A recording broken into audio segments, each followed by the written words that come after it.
So hey guys, welcome to our YouTube channel. तो हम लोगों ने पदार्थ विज्ञान में जो सीरीज़ हम लोग की चल रही थी उसमें 2 वीडियोस हम लोग ने डाल दिए हैं। पहला है आयुर्वेद निरूपण, जो पहला चैप्टर है। दूसरा है दर्शन निरूपण, जिसमें हम लोग ने पार्ट 1 कंप्लीट कर लिया है, जिसमें हम लोग ने आस्तिक दर्शन के बारे में पढ़ा था। आज हम लोग पढ़ने वाले हैं नास्तिक दर्शन के बारे में, कि नास्तिक दर्शन क्या होते हैं और कौन कौन से नास्तिक दर्शन थे जो हम लोग ने पिछले चैप्टर में देख लिए थे, उसके बारे में डिटेल में आज हम लोग पढ़ेंगे। तो चलते हैं नास्तिक दर्शन में। तो 3 नास्तिक दर्शन जो थे, चारवाक दर्शन। तो चारवाक दर्शन के बारे में हम लोग पहुँचते हैं चारवाक दर्शन पर। तो ये आ गया चारवाक दर्शन। चारवाक दर्शन के जो प्रवर्तक हैं वो चारवाक हैं। फिर पर्याय की बात करते हैं तो जड़वाद चारवाक या बृहस्पति बोलते हैं, ठीक है।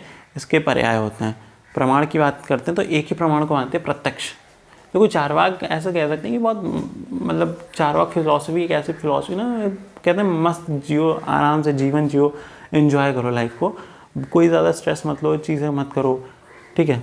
वो चारवाक फिलॉसफी होती है कि जो देखो स्त्री के आलिंगन से उत्पन्न सुख ही परम पुरुषार्थ मानते हैं। मतलब जो स्त्री का आलिंगन होता है, जो काम होता है, भोग होता है, उसको ही ये लोग उससे जो सुख उत्पन्न होता है उसको ही ये लोग परम पुरुषार्थ मानते हैं, ठीक है। परम पुरुषार्थ मानते हैं, ठीक है। यहाँ पे मन लिखा हुआ है, परम पुरुषार्थ मानते हैं।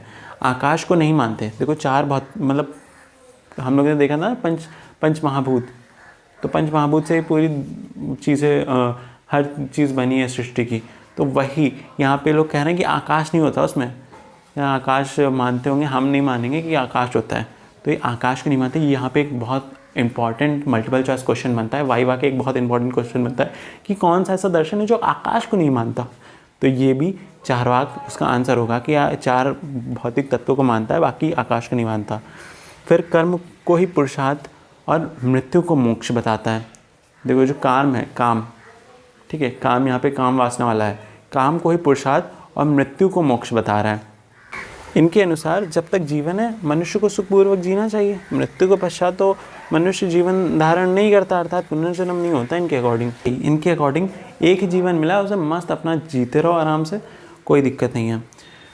इनके अनुसार पाठ पतन, त्रिदंड धारण करना, भस्म या तिलक लगाना, ये सब बुद्धिहीन लोगों की जीवन का साधन है। बुद्धिहीन होगा, यहाँ पे स्पेलिंग मिस्टेक्स हो जाती हैं थोड़ी टाइपिंग में, तो वही बुद्धिहीन लोगों की जीवन का साधन है। इनके अनुसार पाठ पठन मतलब वही पढ़ाई करना या फिर कोई पाठ पढ़ना, मंत्र पढ़ना, वेदों के मानना, ये सारी चीज़ें बुद्धिहीन लोग हैं, उनके जीवन जीने का वो है, ठीक है। तिलक विलक लगाने से कुछ नहीं होता इनके अकॉर्डिंग। यदि मृत प्राणियों को श्राद्ध से तृप्ति होती है तो फिर प्रदेश जाने वाले प्राणियों को पथे मतलब रास्ते का जो भोजन होता है वो क्यों देना। मतलब ऐसा होता है जैसे कोई रिलेटिव होता है, कोई वो होता है, वो उसकी जब मृत्यु हो जाती है ना, तो श्राद्ध हम लोग करते हैं। तो श्राद्ध से ही अगर हो रहा है, मतलब तृप्ति हो रही है ना, तो फिर हम लोग उसे पथेय क्यों देते हैं। पथेय भी तो एक तरीके का वो होता है कि रास्ते का भोजन होता है कि हाँ ठीक है, वो उनकी जब आत्मा जब जाएगी, स्वर्ग जाएगी, तब मतलब उनको वो थक जाएंगी आत्मा, वो आत्मा को पथेय देते हैं, खाना वाना देते हैं। मतलब चीज़ें होती हैं, रिलीजियस चीज़ें होती हैं। कभी आप चीज़ें पढ़ें तो आपको चीज़ें समझ में आएंगी। तो वही चीज़ें इसमें बता रहे हैं कि यदि मृत प्राणी को श्राद्ध से तृप्ति होती है तो प्रदेश जाने वाले प्राणियों को पथेय क्यों देना है, वो तो देना व्यर्थ है। तो वही चीज़ें बता रहे हैं ये चारवाक दर्शन, ऐसी ऐसी चीज़ें बताता है। फिर नेक्स्ट चलते हैं नेक्स्ट दर्शन पे। तो नेक्स्ट दर्शन है जैन दर्शन। तो हम लोग देखते हैं जैन दर्शन के बारे में। तो जैन दर्शन के जो प्रवर्तक हैं उसमें एक क्रम मिलता है, मतलब एक ऑर्डर मिलता है। इसमें 24 तीर्थंकर हुए थे, ठीक है, 3 तीर्थंकर, ठीक है। वर्धमान जो थे, वर्धमान, ठीक है, महावीर वर्धमान, तो इसमें 24वें तीर्थंकर माने जाते हैं। तो ये महावीर नाम से प्रसिद्ध हैं, ठीक है। तो इसके प्रवर्तक की जहाँ बात आएगी तो वहाँ पे महावीर होगा, ठीक है। प्रमाण की बात करते हैं तो 3 प्रमाणों को मानते हैं, प्रत्यक्ष, अनुमान और शब्द। ये 6 द्रव्यों को मानते हैं, धर्म, अधर्म, आकाश, काल, पुद्गल और जीव, ठीक है। ये जो कुछ चीज़ें थी ये सब आई थे पिछले एग्जाम्स में, तो ये सब चीज़ें याद रखिएगा कि कौन कौन से द्रव्य हैं जो जैन दर्शन के अकॉर्डिंग माने जाते हैं। तो ये 6 द्रव्य हैं, 6 द्रव्य जैन दर्शन के अकॉर्डिंग माने जाते हैं। ये याद कर लीजिए, एग्ज़ाम में आया था। हो सकता है इस बार ना आए, इस बार कोई और दर्शन आए, लेकिन हाँ अगर मल्टीपल चॉइस में आ गया तो आपको ये चीज़ें लिखनी पड़ेंगी, ठीक है। और ये कितने पदार्थों को मानता है? 7 पदार्थों को मानता है, ठीक है। जीव, अजीव, अस्त्राव, बंध, संबर, निर्जरा और मोक्ष। ठीक है, जीव, अजीव, पाप, पुण्य, निर्जरा और मोक्ष, ये 7 पदार्थ हैं। ये भी इस बार आया था। जैन दर्शन इस बार आया था। ठीक है, फिर मोक्ष के जो 3 उपाय इन्होंने बताए थे, सम्यक दर्शन, सम्यक ज्ञान और सम्यक चरित्र। तो वही है कि यहाँ नेक्स्ट पॉइंट है, जैन ईश्वर को नहीं मानते, ये तीर्थंकर को मानते हैं ईश्वर की जगह पे। तीर्थंकर अभी हम लोग देखे 24 तीर्थंकर हुए थे इनके, जिसमें आखिरी वाले 24वें तीर्थंकर महावीर थे। तो वे ये महावीर को मानते हैं जो इनके 24वें तीर्थंकर थे। ये स्यादवाद अथवा अनेकांतवाद मानते हैं। ठीक है, इसका मतलब क्या होता है कि प्रत्येक वस्तु का भिन्न भिन्न दृष्टि से विचार करना, परखना, देखना, ऐसा भी हो सकता है और ऐसा नहीं भी हो सकता है, ये ऐसा बताते हैं। मतलब इनके अकॉर्डिंग ऐसा हो भी सकता है और ऐसा नहीं भी हो सकता, इसी को हम लोग स्यादवाद बोलते हैं। ये आ चुका है पहले एग्ज़ाम से कि स्यादवाद क्या होता है। तो स्यादवाद कौन मानता है, ये MCQ आया था, ये 2022 का पेपर हुआ था ना अभी, उसमें आया था। तो यही चीज़ें, ये जो इंपॉर्टेंट टर्म्स होते हैं जो मैंने हाईलाइट कर रखे हैं ना, वो सारी चीज़ें एक बार देख लीजिएगा क्योंकि आए हैं।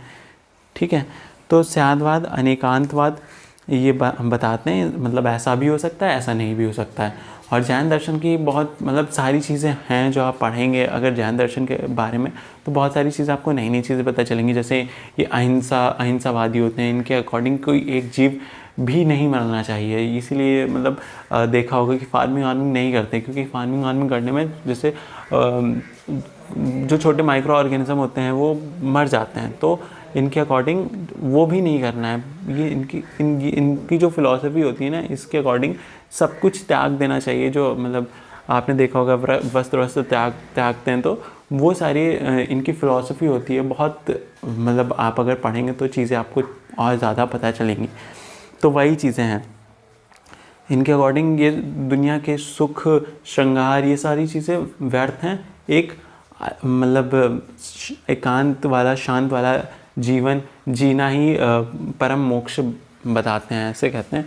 और ये अहिंसावादी होते हैं, हिंसा नहीं करते किसी, इनके अकॉर्डिंग एक चींटी भी नहीं मरनी चाहिए, तो मतलब होते हैं। फिर उसके बाद हम लोग देखते हैं बौद्ध दर्शन के बारे में। तो बौद्ध दर्शन के जो प्रवर्तक होते हैं गौतम। फिर उसके बाद इसके पर्याय की बात करते हैं तो अनीश्वरवादी दर्शन बोलते हैं इसको, या फिर अनात्मवादी, या फिर आवेदवादी। ठीक है, इसको ऐसे बोलते हैं। ठीक है, द्रव्य की बात करें तो 4 प्रकार के द्रव्य बताए गए हैं, जीव, पुद्गल, आकाश और काल। ये सारी चीज़ें इंपॉर्टेंट है, आ सकती हैं, तो ये चीज़ें याद करिएगा एक जगह पे लिख के। जैसे मैंने तो सबसे ज़्यादा सिंप्लीफाई करके, मतलब जैसे जैसे मैंने पढ़ा है, जैसे जैसे लोगों ने पढ़ा है, तो सबसे सिंप्लीफाई करके जैसे पढ़ सकते हैं ना, उसी तरीके से मैं स्लाइड्स लाऊंगी। एक स्लाइड में एक दर्शन पूरा कंप्लीट, इसके अलावा कहीं जाना ही नहीं, कहीं भटकना ही नहीं। ये बहुत सारी चीज़ें, बुक आप खोलेंगे तो बुक में देखेंगे पहले समरी लिखी हुई छोटी सी, एक बीच में चार्ट दिया हुआ है, फिर उसके बाद लंबा सा डिटेल दिया हुआ है पैरावाइज, तो वो पढ़ने में दिमाग ख़राब हो जाता है। उसमें मेन चीज़ें और जो चीज़ें आ सकती हैं वो सारी चीज़ें इसके अंदर मैंने दे दी हैं। इससे ज़्यादा नहीं करना है, लेकिन हाँ इससे कम भी नहीं करना है। इससे कम करेंगे तो फिर MCQ नहीं बनेंगे आपके, और पदार्थ विज्ञान में MCQ आते हैं बहुत कठिन। फिर प्रमाण की बात करते हैं तो प्रमाण हैं 2, प्रत्यक्ष और अनुमान। बौद्ध दर्शन 2 प्रमाणों को मानते हैं, प्रत्यक्ष और अनुमान। फिर क्षणभंगुरवाद को मानते हैं। क्षणभंगुरवाद क्या होता है कि जैसे कोई भी चीज़ है, ठीक है, वो क्षणिक होती है, वो मतलब क्षण भर के लिए होती है, फिर उसके बाद वो नष्ट हो जाती है। मतलब कोई चीज़ आई, रही, पलक झपकने के बाद वो ख़त्म होगी, वो क्षणभंगुरवाद है। इसके अनुसार सभी संस्कार एवं वस्तुएं क्षणिक हैं। ठीक है, फिर भगवान बुद्ध के अनुसार प्राणी का शरीर पृथ्वी, जल, अग्नि एवं वायु नामक 4 महाभूतों का परिणाम है। तो ये भी आकाश को नहीं मानना, ये भी देख लीजिएगा। ठीक है, बौद्ध के 4 प्रकार के संप्रदाय हैं, माध्यमिक, योगाचर, सैद्धांतिक और वैभाषिक। पहला है मतलब पहला जो है वो माध्यमिक एवं शून्यवाद है। शून्यवाद, इसके अनुसार संसार शून्य है, मतलब 0। योगाचर या विज्ञानवाद, एक बौद्ध दार्शनिक सिद्धांत जिसमें यह माना जाता है कि संसार के समस्त पदार्थ असत्य होने पर भी विज्ञान या चिंतन की दृष्टि से सत्य नहीं है। तीसरा है सैद्धांतिक मत, इस मत के अनुसार पदार्थ का प्रत्यक्ष नहीं अनुमान होता है। चौथा है वैभाषिक मत या फिर सर्व अस्तित्ववाद। ठीक है, यह मत ब्रह्म वस्तुओं की सत्ता तथा स्वलक्षणों के रूप में उनको प्रत्यक्ष मानता है, अतः उसे बाह्य प्रत्यक्षवाद अथवा सर्व अस्तित्ववाद कहते हैं। तो ये 4 चीज़ें होती हैं। ठीक है, ये चीज़ें आपको बस पता होनी चाहिए। जैसे बौद्ध दर्शन आता है, ये बहुत इंपॉर्टेंट नहीं है, ये सब आप अगर छोड़ेंगे भी ना तो भी आपको फ़र्क नहीं पड़ेगा। लेकिन हाँ, जैसे आप बौद्ध दर्शन के बारे में अगर लिखने को कभी आता है 5 नंबर में, तो ये चीज़ें आप अगर लिख देंगे ना तो आपके लिए बहुत मतलब सही रहेगा। बाकी बौद्ध के बारे में आप लोगों ने पढ़ाई होगा, उनकी बायोग्राफी और चीज़ें, तो वही चीज़ें हैं, उसके बारे में भी लिख सकते हैं। बाकी बौद्ध दर्शन बहुत ज़्यादा मतलब डिटेल में नहीं आता है, MCQs में आएगा, चीज़ों में आएगा, लेकिन बहुत डिटेल में नहीं आएगा। इसीलिए ये चीज़ें इम्पॉर्टेंट बहुत ज़्यादा नहीं है। लेकिन हाँ, इसको छोड़ नहीं सकते। अगर आप छोड़ेंगे तो अगर आ गया तो लिखोगे क्या 5 नंबर में, तो ये चीज़ आपको पता होनी चाहिए। तो यही था दर्शन, इतना छोटा सा, मतलब बहुत छोटा चैप्टर नहीं था बड़ा चैप्टर, लेकिन वही चीज़ है कि अगर सिस्टमैटिक तरीके से पढ़ेंगे ना तो वो चीज़ें ज़्यादा कठिन नहीं लगेंगी। जैसे हर स्लाइड में एक दर्शन एक स्लाइड में ख़त्म हो गया ना, उसके बाद आपको पता है कि ये इतना सफिशिएंट है, इतने से सारे आपके MCQ बन रहे हैं, तो आपको कहीं जाना नहीं है। आप बुक खोल के भी देखेंगे ना तो यही चीज़ें आपको एक मतलब होता नहीं बहुत बड़े से पैरे में मिलेगी। मेन पॉइंट आपको मिलेंगे नहीं। मेन पॉइंट मैंने डाले हैं, क्रिस्प डाले हैं, पदार्थ, उन्होंने लिखा होगा ऐसे ऐसे चीज़ें होती हैं, ऐसे ऐसे चीज़ें, उसका मेन कंटेंट लाके मैंने यहाँ पे ये स्लाइड्स बनाई हैं। इस पदार्थ विज्ञान की सीरीज़ को आगे कंटिन्यू करेंगे और दी बेस्ट पदार्थ विज्ञान की सीरीज़ यूट्यूब पे हम लोग लाएंगे। बस आपका सपोर्ट चाहिए। ठीक है, फिर मिलते हैं आपसे नेक्स्ट वीडियो में। तब तक के लिए पढ़ाई करते रहिए। Tata, bye bye.